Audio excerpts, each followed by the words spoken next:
Wayne. Thank you for joining me today to discuss how teams can start building or revisit building PR plans, especially in this time of COVID-19.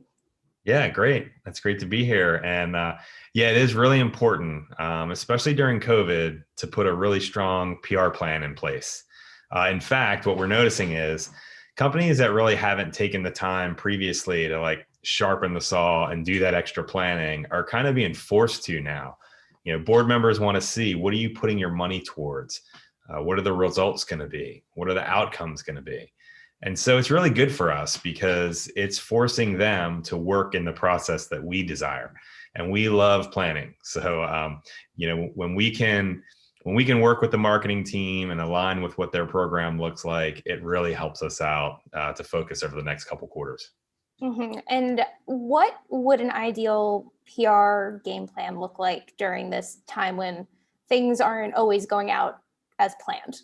Yeah, well, sure. And, I think that what you really need to think about is, what are the goals and objectives? We don't just do PR to do PR for PR's sake, right? We want to build a brand, expand credibility, potentially generate and or convert leads. So we want to align all of our marketing or all of our PR strategies around the marketing and sales program. So it takes a little bit of forward thinking. We want to think forward over the next couple quarters. What are the major milestones that your company will be hitting? Are there partnerships? Are there company customer wins? Are there product launches? Have you won some really interesting awards, or are you in line to win Innovation Sandbox or Cool Vendor?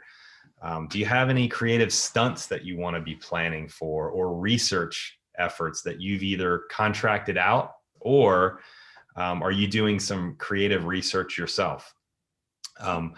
It's also important to think about what upcoming events could be happening. You'd be surprised at the different times we're able to take advantage of events like the Olympics. The end of COVID and starting of schools, back to school, literally. Vaccine deployments, especially when it comes to security. There's lots of opportunities for bad guys out of there to take advantage of really cool events that are happening. So what I'm hearing is teams have to be agile and the plan has to change based on what's going on in the world around us, right? Yeah, absolutely. I mean, anytime that you're running a PR effort, you want to align your message or your company message to things that are happening in current events. So back in the day, remember you're in history and you had to go home and your assignment was bring in a current event and talk about it. Well, that's what we do every day. We look at the current events and then we try to apply what's happening in the real world to the messages your company may want to own and control and conversations that you want to join. Right.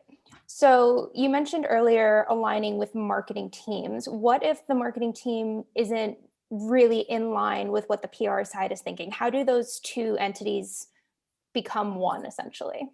Yeah, well, it's really important to work side by side with your PR team. And typically, a lot of times a startup may not have a really strong plan going forward. And that's where we come in. We can help you guys out. You can think it through together.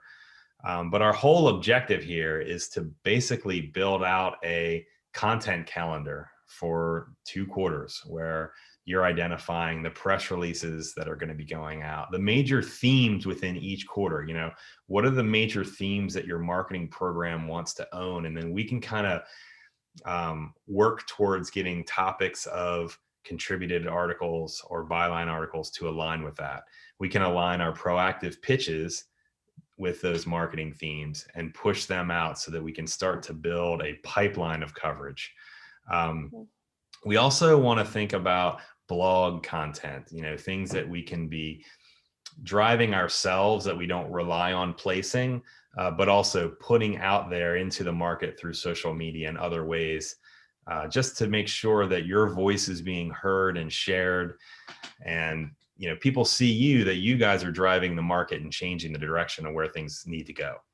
Right. And then in terms of your, say, blog topics, what is an ideal mix of what you're focusing on? So educational, branded, things like that? Yeah. So what's interesting is thought leadership is a big thing, right? So typically what we do is we love to place thought leadership pieces in third-party publications. So CyberWire, Dark Reading, Forbes, wherever it may be.